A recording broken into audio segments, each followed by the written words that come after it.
Take one. Ma alustan seda videoloogide sarja siit Taipeist, Taiwani pealinnast. Ja kõigepealt ma räägiks ära selle, kuidas ma siia sain, et alustasin lennureisi Stockholmist Arlanda rahvusvaheliselt lennujaamalt ja vedajaks oli siis Air China. Ma ainult kiitusi ütleme sellele lennufirmale, sellepärast et kokkuvõttes ma sain siia Taipeisse kõigest 240 euro eest ja mind pandi istuma sellisesse kohta, kus on rohkem jalaruumi, kuna ma olen nii pikk, ma olen peaaegu 2 meetrit pikk.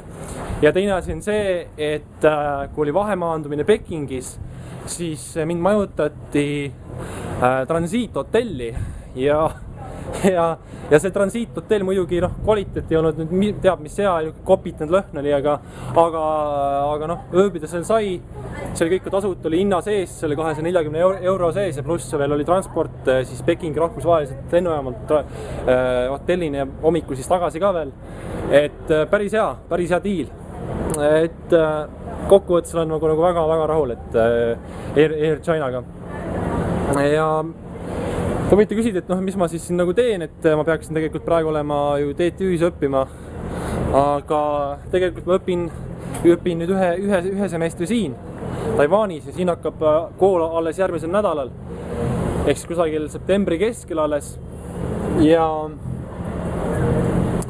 mis ma ikka rohkem oskan siin lisada, et kliima on siin praegusel aastaajal suhteliselt soe ikkagi, üle 24 kraadi on päevati, palav. Ma usun, et Eestis on siin kusagil ainult 10-15 kraadi. Rahvas on siuke hästi vastutulevik ja tuleb välismaalastel väga palju vastu. Ja tegelikult on siin Taiwanis on elatustase umbes sama, mis on Eestis, et hinnatase on umbes sama, mis Eestis tegelikult. Näiteks ühistransport või toit või mis iganes, et ja tegelikult on siin päris arenenud see koht ka, et teed on väga heas korras, ei ole nagu must, nagu oli ütleme nagu Pekingis, et Pekingis oli ikkagi niimoodi, et käid ikka siuke nädal, käid 1 tunni, käid väljas ringi ja nina läheb siukest tolmu täis või midagi, et pead sütama ninaspreid, et see uuesti lahti sealt aurutada nii-öelda.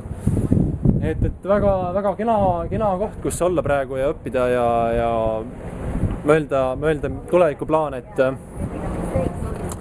et ma praegu rohkem seda esimest videoloogi jätkakski, et näeme aga järgmine kord, kui midagi tarka mul öelda on. Paka, tšau!